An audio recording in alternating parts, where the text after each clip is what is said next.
It's little Satan! Hope you guys have a wonderful day and staying beautiful. Welcome to the creation of the Cool and Conflicted. Alright guys, first of all, this video, just to let you guys know, is just more detail on what Cool and Conflicted means, what it stands for, and what it means to be part of that, what the logo is. Because as you can tell with our other video, we gave you guys a layout on what the project was in general, our hopes, our goals, what we've accomplished. The general usage of the action figures, the layout, tools we use, and what we're going to do, how we're going to shoot it, and whatnot. But this video is going to give you more details on what it means for Cool and Conflicted. Because if you think about it, any writer, any series, any logo, Marvel Legends, Lord of the Rings, I don't know why I said Marvel Legends, I meant Marvel, DC, Stephen King is a writer, Goosebumps, any of these logos, any of these series, there's criteria that need to be met. There's things that need to happen. There's a style that needs to be done, a preference that is in set to be part of that series, to be called that, not just to get a logo slapped on it. I mean, you can argue that some are like that, and that's where they fall flat, because you'd be like, well, this doesn't seem like a Goosebumps story, this doesn't seem like a Stephen King story, because it doesn't fit the criteria. And I'm not saying you should stick with your cliches, but there are certain things that you need to let known that are your style, things that you like, things that will happen in that story, more or less. And sometimes it's a more or less point of view. But with that, and also this is a good video for later on artists who I said want to join and pick up a Cool and Conflicted. This is a good video to watch, and you know what you need to do to meet, to be able to be part of this, to help with the project, to meet the Cool and Conflicted, to do your own Cool and Conflicted. And if you're a viewer, it just gives you more detail on what you need to look forward with this project, what it means to have that logo, and what we're hoping for, and what our styles are that we're making. Cool and Conflicted originally started out as Life, L-I-F-E, living in fucked environment, because it kind of followed the idea of a wide spectacle of characters in different environments that are just fucked, and it was just following life, all characters. And we changed that to Cool and Conflicted because the story was always about people who ended up being cool and conflicted, people who didn't mean it, people who conflict on what they've done, and it reminded me of a soap opera. I am inspired by that a little bit, you know, Bold and Beautiful, Young and the Restless. Named off that myself, actually. Storm Hartley is the real name, and check me out on Facebook. Hit me up on there, guys. Send me a friend request, or just look at some of the artwork we also post on there for this. But my name is Storm, and if I had blue eyes, I would have been named Ridge from Young and the Restless? No, Bold and the Beautiful, I think. Not important, but the soap operas were in our house, and it's just, that was cool, and I liked the name, and it fit to it, and it just seemed like, because it is a wide soap opera of so much, it just fit. And so Cool and Conflicted was the title. And with that, preferences, I don't like flashbacks. I don't like things I shouldn't know. I mean, as I see it, a TV show, I, as the viewer, any of you as a viewer, you are the guide to that TV show. If you stop viewing the TV show, they will stop making the TV show. It doesn't make money. It doesn't get views. They stop making it. It gets canceled, guys. That's what the fuck happens. And what's that mean? It's like a Greek pantheon, like Zeus and them. You stop praying to them, you stop believing in them, they go away. They lose their power. They don't exist no more. Thor and them aren't around. They're not powerful because you don't pray to them. You don't believe in that. So that's like a god. It's like a pantheon. That's like a TV show. So that's what that is. So as a viewer, I should know everything, every little detail, where everything happened from, where every character came from, every little detail, everybody died, everything I should know and see. There's nothing I should get left out on, and I should be told in order if you're a good storyteller. There's no reason to tell it out of order. There's no reason to start to the good shit and let's skip to the boring shit. Let's tell prequels. Let's tell whatever. It doesn't matter. You tell it from the beginning. If you can't tell it from the beginning, then you're a shitty storyteller. You're literally going out for cash grabs. You're doing little things to make people question, oh, what's this? Gotta see this. Oh, what part's this? You're confusing the fuck out of people. There's no reason for that. Be a better storyteller. You should be able to keep me interested from the whole way. Or I should hear how great it is. I have to start from the beginning, and you still made people, you told it all the way through. There's no reason to do that backwards shit. We've been doing it for so long in movies, books, TV shows. It doesn't matter. We've been doing it for so long. It's shit fucking ridiculous. I fucking hate it. I hate flashbacks. I hate anything that's just not told from the beginning. And I should know it. The character. Now you're probably thinking, wait, it's been done. All of that, we know everything. Every TV show has every answer answered, basically. Every question answered. I mean, every little clue done. You see everything, but so do the characters. Yep, the characters in the story. Damn, you didn't think about that. Every character in the story knows everything. They find out where they're from, where their power came from, what happened to them, who died where, what did what. All of that is told. All of that's revealed. Like, all of that. And with that, it's just like,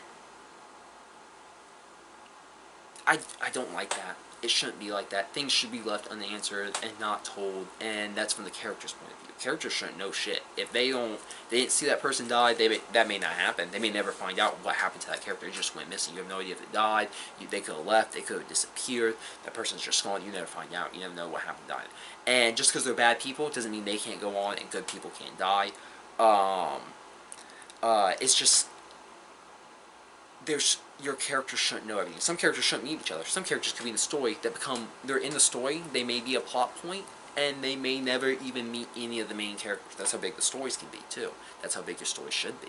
You're building worlds, you're building universes, hashtag world building, hashtag universe building. But with that, you're building these worlds, these universes. Your story should be so big that the characters may not meet. Those characters may get left out. And that's how big I want my stories told. That's how I want my stories told. Each of the 7 we're working on, each of the cool and conflicted that are mine, the main ones. And like we said, we have other titles, short stories that we're going to turn into cool and conflicted, but that's after these are done.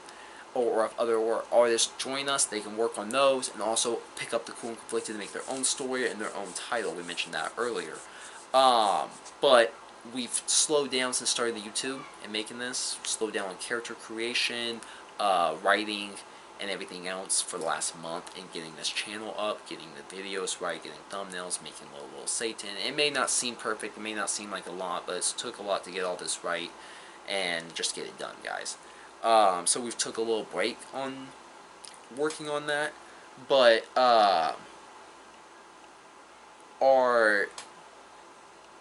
that's, like I said, with that 7 and then the short stories, we want them told from the beginning, like, to the max. Like, I want the planet to be seen. I want the planet to, you literally see how these planets, because each story's on a different planet, in a different universe, with different gods, with different species. And that's another thing with TV shows. Don't really like how the main characters are humanoid. I mean, even if they have like a little different skin and different little features, I get it. It's cheaper that way, but it's really tiresome, guys. And I can do better.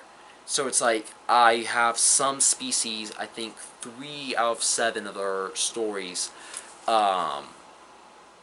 have different species besides humanoid. Some have extra appendages, some have complete different organs, some appear completely different. So they're not all humanoid. And if so, there are different species in so many ways. It's just, I don't like the idea of following humans, but but like I said, you're following the story of this planet forming, following how these gods show up, and we'll fast forward through a little bit of it, but the idea is, like, you will see all of this, you will see all these points, and even if these characters never find out about certain gods, or certain truths, or maybe you'll see how the planet forms, and then the characters have a total different belief on how the planet came to form, or what gods they are, or what this planet or universe exists for. And it's like, you as a viewer, you'd be like, no, this planet was made like this, doesn't exist like this. The characters hardcore believe it, and would they ever find the truth out? No. They'll never find out. There's never going to be a moment where it's like, oh my god, the truth is this, and those are those. That won't get found out. They won't know. They have no idea. Why should they? Exactly. It's never been done before. There's no reason to. Don't let that truth get revealed. None of that needs to get answered. To you it does, as a viewer, because you saw it from the beginning. You saw it was really, really done. But they died believing their bullshit, because you're viewing another universe. You're viewing a story. You're viewing imagination, a world from here. So it's like my point of view, so you're viewing that. You shouldn't get all the answers. You'll get all the answers. They shouldn't get all the answers. They won't know. That's a living, breathing world. We're trying to make each story, even though it's set in fantasy, even though it's set in sci-fi, even though it's set in, it's complete make-believe. It needs to be realistic as possible. Like, as realistic as possible. So storytelling needs to be realistic as possible. People need to know things as real as possible. So you're going to follow the creation of that, and then you're followed to when these characters are forming. And yeah, it's some of the beginning generations of the planet, and then it's also later on, but you're following the species, and you're following these people develop, and the worlds, and the kingdoms, and everything they make. And you're just following along with it until that planet ends, more or less. Because there's a reason for it. You understand when you see Cruel and Conflicted Council of the Gods and Council of Satan, there's a whole storyline to why there's 7 storylines that you're following. There are quite some other universes you could be following. There's a big pantheon and storyboard for it, but you have to read all the stories in line to understand it. But until each of these planets end, and then you follow these other stories, and some are crossed over. It's done in as unique as possible. But like I said, the plan is to tell it straight through from the beginning. Everything is set very dark. That's the idea of Cruel and Conflicted, if you couldn't tell by the name. It's dark characters, it's dark themes. You're going to understand fear, pain, and sadness on a different level. I've experienced fear, pain, and sadness on a different level throughout my life. And it's a different feeling. You almost can't explain it in words. It would take more time, and I don't feel the need to do that here. But when you watch this story, there will be moments that give you chills because of what's about to happen. And that's because we are heavily, not playing on emotions, but I know how to get these scenes full of emotions, because in my head the scenes are full of so much emotion, we have so much detail we want to get into them, that I know we can. There's no limitations for it. And, well, money, that's a limitation. Patreon feature, or donations. But there's no limitations for the detail we want to do, the passion we want to put into it. So I want you to understand fear and sadness on a different level. These are heroes that are thrown in situations that are in worlds that when you step up, you're going to be put down. Somebody's going to be putting you down. There is nobody that you can there are no Supermans in this story. Everybody can die. I know you're like, oh, well, Game of Thrones and a few other stories, any character can die, Walking Dead. Yeah, I mean, you can give it to Game of Thrones for Ned Stark. No one really saw that coming in the beginning, but nothing else like that has really happened. I mean, no characters just die, and I have it where main characters die. Some of them die without fulfilling their duties in their life, what they need to do, anything. They never even fulfilled their life goals, wants, plans, anything, and they just die. Some have accomplished everything and died. Some are sacrifices. Characters can die. All of them can die. In many, many ways. And it's set in a universe that when you step up, like I said, you'll be stepped down because there are people who are more powerful. And not only will you're not just gonna get punched in the face here. People will rip your fucking arms off. Like, that's how people fight in most. It's that savage. People get into it. People are ruthless. These are universes that are designed for a reason to be like this. They are mirrored off other universes. There's a reason for it. Like I said, Council of the Gods, Council of Satan. It explains it when you see those stories.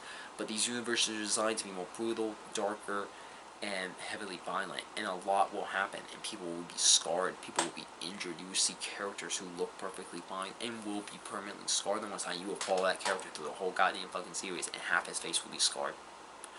Has that been done? Fuck no. Name one main character who's just been brutal. I mean, there was probably Guts, but is he a mainstream character? No, we're trying to get this pretty mainstream. So we have a set style for that. So characters will get injured. So characters will get hurt. So, this is a universe where another thing with me personally is I like the idea of 3 weapons. I don't like it when you see a character and they have one main weapon. I get it, they mastered that. But I would like it if they had multiple weapons. Maybe he has a signature sword, signature hammer, and maybe a signature pistol.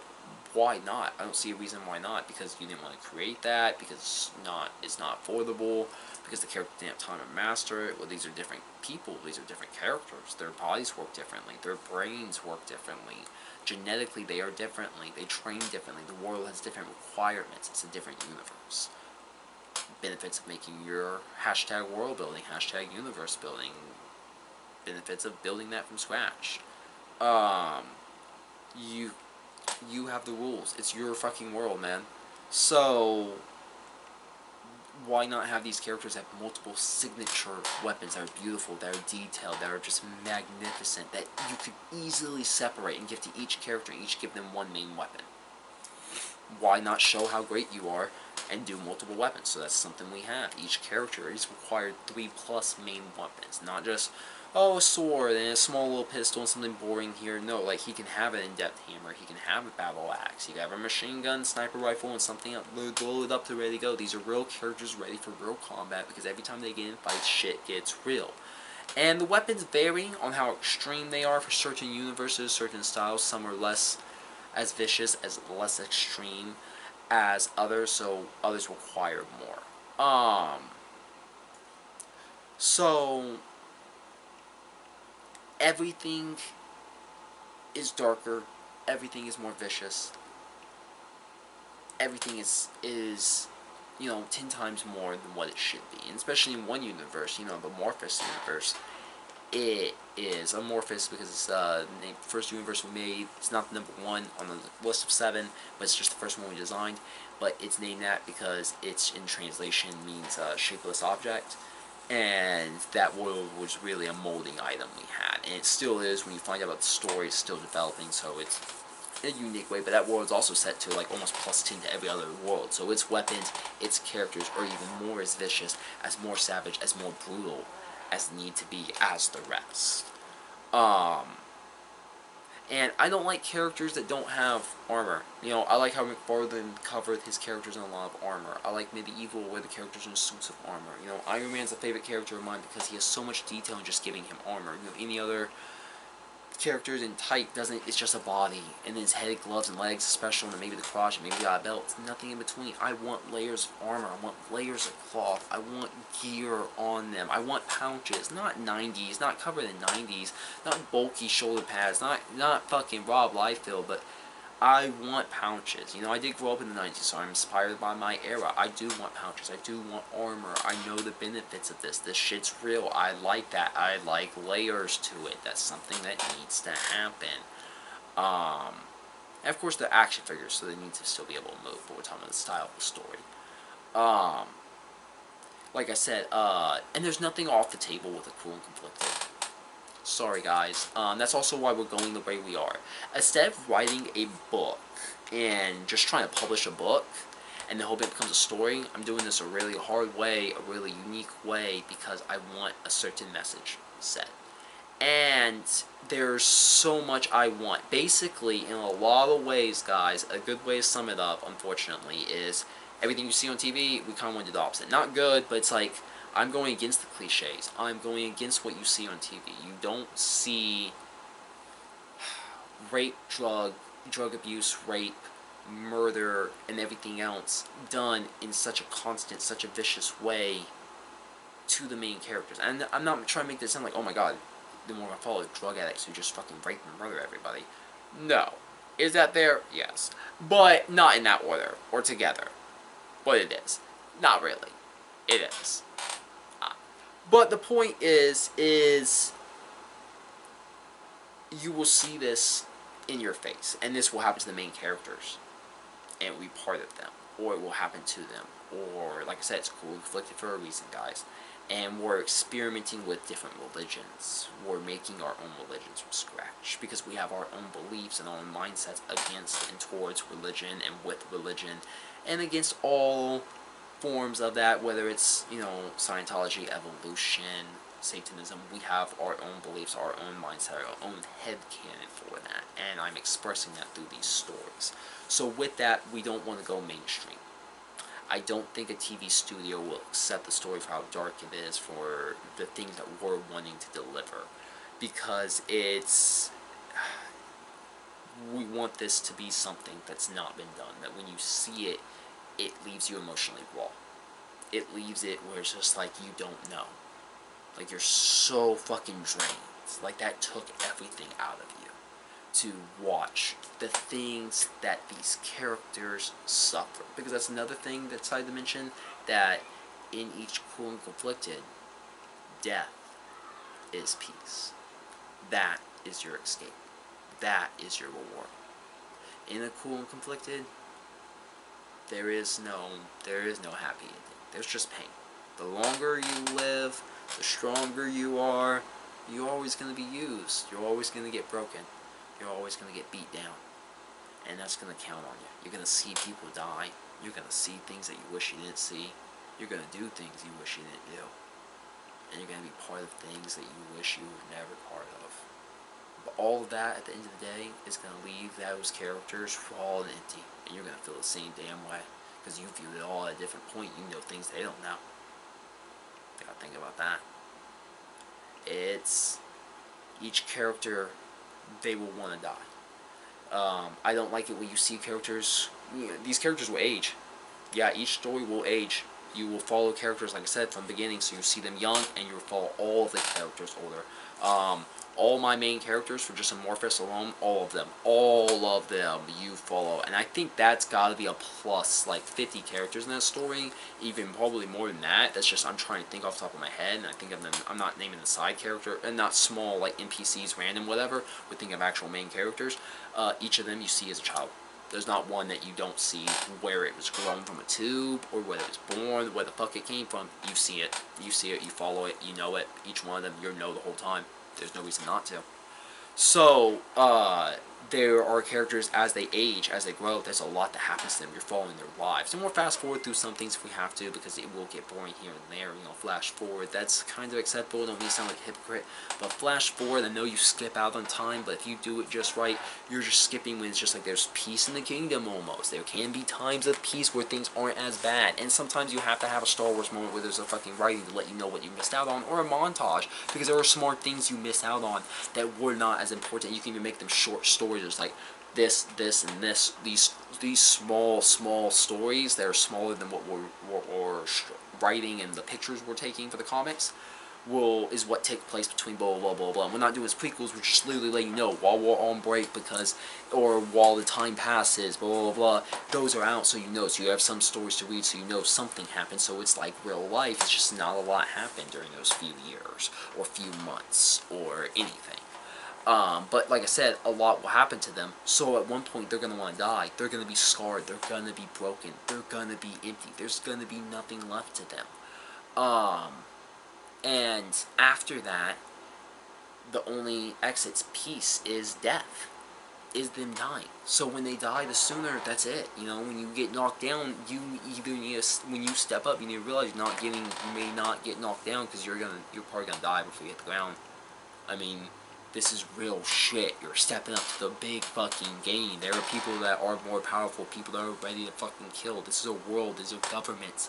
This is the creation of a world with savages that all have massive powers and don't know what to do, and are led by gods that are blind, that are leading them to their own damnation. And you have people that are just vicious. And that's the Cool and Conflicted. Those are the Cool and Conflicted. You know, you're following several different characters, several different religions. We do pull from a few things, like we have Lucifer, like Lucifer Christ. He's a character in our Babylon series. We have Cthulhu. Cthulhu's in a series, but he has a whole different origin and different backstory, still pulling off who he is and everything else, but it's a different origin. I think that's about it. Everything else, like I said, we are pulling from just things that we like, want, and the story that we've had for a while, and imagination has grown. And it's just grown and grown and grown. We have fine-tuned it for so long, so much detail into it, that's grown of its own. And it's truly a dark place. It's truly a dark story, guys. And it has a really grand plan, because I wish you guys, I don't want to spoil too much, but the plan, like I said, with being different universes, there are universes that are connected. That's not a good thing. There are reasons for it.